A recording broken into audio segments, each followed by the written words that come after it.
Welcome, I'm Professor Dansereau, and this is my channel.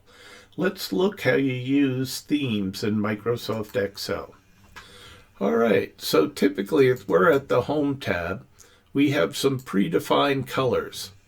We also have predefined fonts.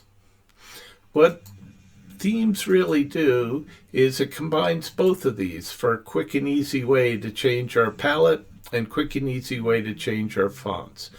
You notice if I hover over these different themes, you could see not only the palettes changing, but also the fonts changing.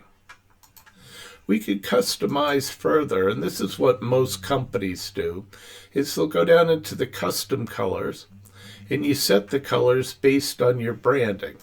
So you could have an exact match between your brand and your colors.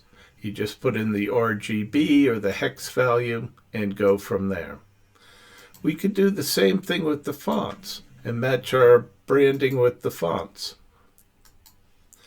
And then once we get those set, we save the current theme. This way, every time you go to use your company's colors, boom, you got them. All right, so thank you for watching, and we'll see you again soon.